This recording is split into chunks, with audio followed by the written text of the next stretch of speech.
Hello everybody, it's Uncle Matt, and I'm here to read you another bedtime story. And tonight's bedtime story takes place, looks like, in London with Madeline. This story is called Madeline in London by Ludwig Bemelmans.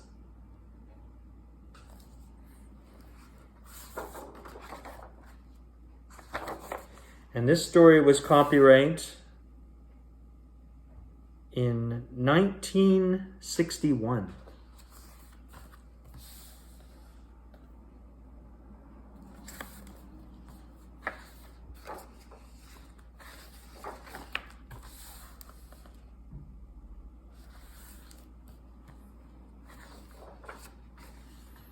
And if you know the words to this story, please read along.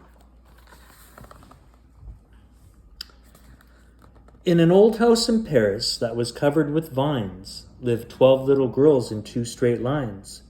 They left the house at 9:30. The smallest one was Madeline.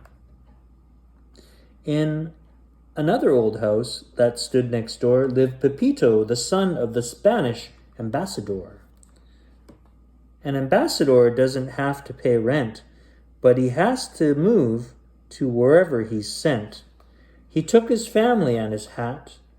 They left for England, all but the cat.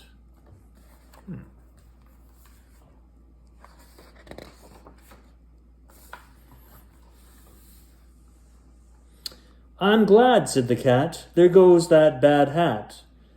Let him annoy some other little kitten at the embassy in Great Britain. The little girls all cried, boo-hoo, we'd like to go to London too. In London, Pepito just picked at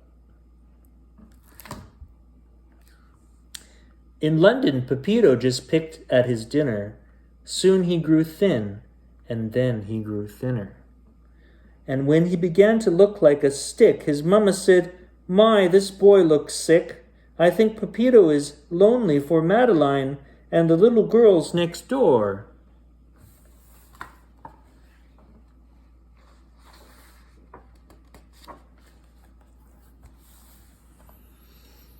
His papa called Paris. Hello, Miss Clavel. My little Pepito is not at all well.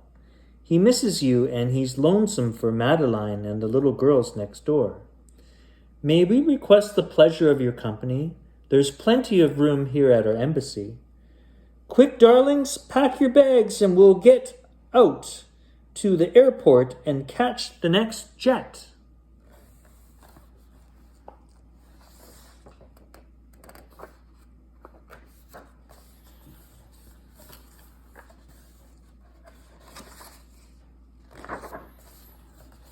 Fill the house with lovely flowers, fly our flags from all the towers. For Pepito's birthday bake, the most wonderful birthday cake. Place 12 beds in 2 straight lines. The last one here will be Madeline's.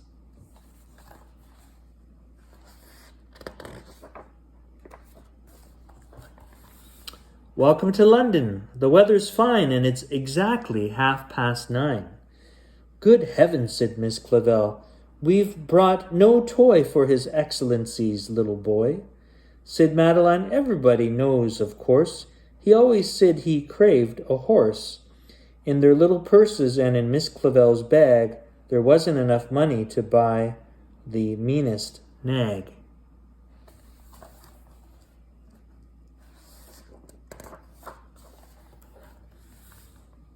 But in London, there's a place to get a retired horse to keep as a pet. And when they went to the place, they found a horse that was gentle, strong, and sound.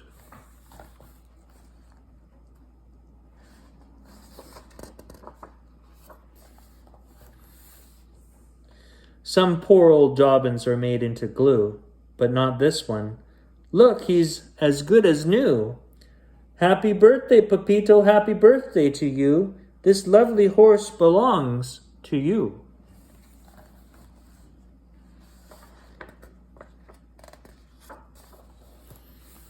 Just then, Terra, Terra, a trumpet blew, suddenly outside, and off he flew, over the wall to take his place at the head. of the Queen's Lifeguards, which he had always led before the Royal Society for the Protection of Horses had retired him from Her Majesty's forces.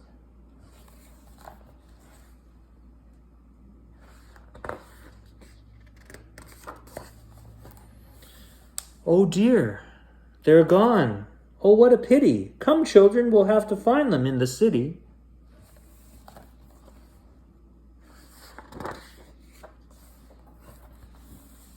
Careful, girls, watch your feet. Look right before you cross the street.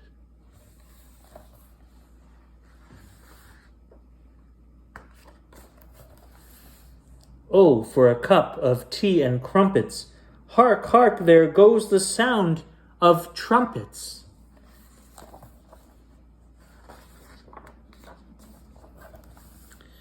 These birds have seen all this before.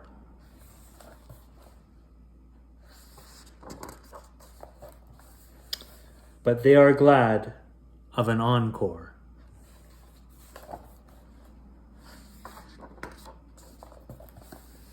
And so are the people on ship and shore.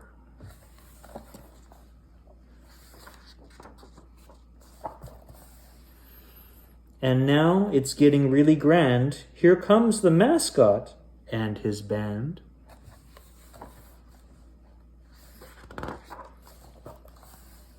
The people below are stout and loyal, and those on the balcony mostly royal.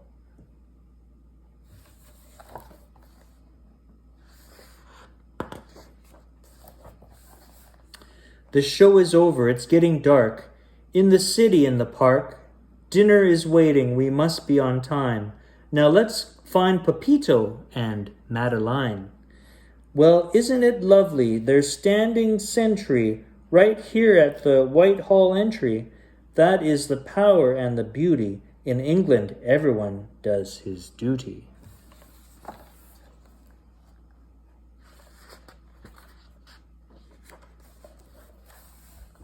Visiting is fun and gay. Let's celebrate a lovely day. Everyone had been well fed. Everyone was in his bed.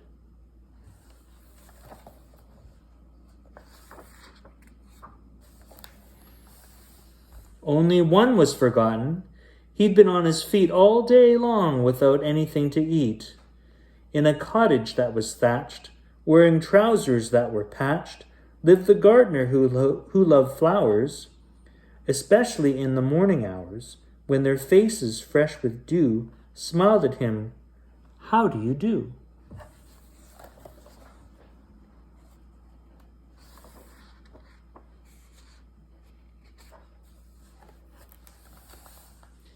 The gardener, who was never late, opened up the garden gate. The gardener's dropped his garden hose. There wasn't a daisy or a rose. All my work and all my care for naught. Oh, this is hard to bear.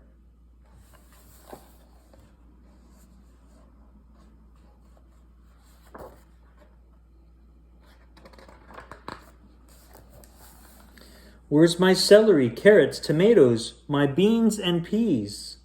And not an apple on my apple trees. Everybody had to cry. Not a single eye was dry.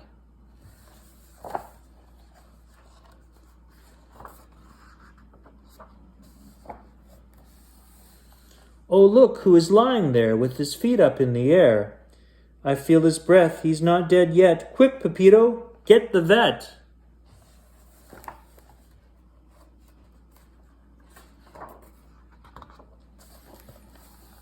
The vet said, "Don't worry, he's only asleep. Help me get him on his feet. As a diet, there is nothing worse than green apples and roses for an old horse." "Dear lady," said Miss Clavell, "we beg your pardon. It seems our horse has eaten up your garden."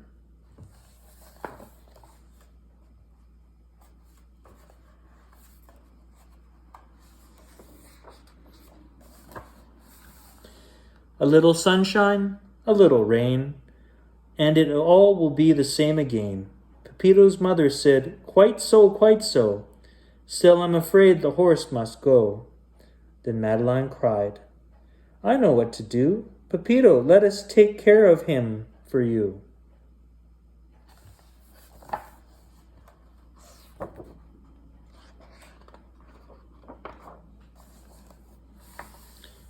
"Fasten your seatbelts. In half an hour you will see the Eiffel Tower." "Madeline, Madeline, where have you been? We've been to London to see the Queen."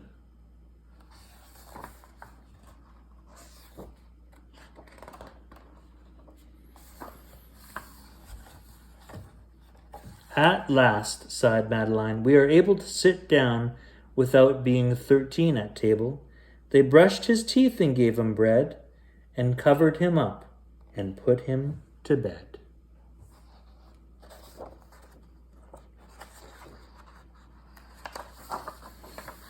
"Good night, little girls. Thank the Lord you are well.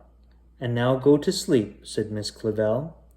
And she turned out the light and closed the door. There were 12 upstairs, and below 1 more. And that's all the time we have for Uncle Matt's bedtime story. I hope you enjoyed that story, and I'll see you next time. Goodbye.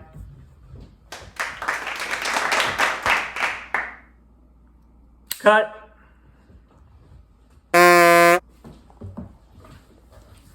Hello, everybody. It's Uncle Matt, and I'm here to read you another bedtime story. And tonight's bedtime story... Cut.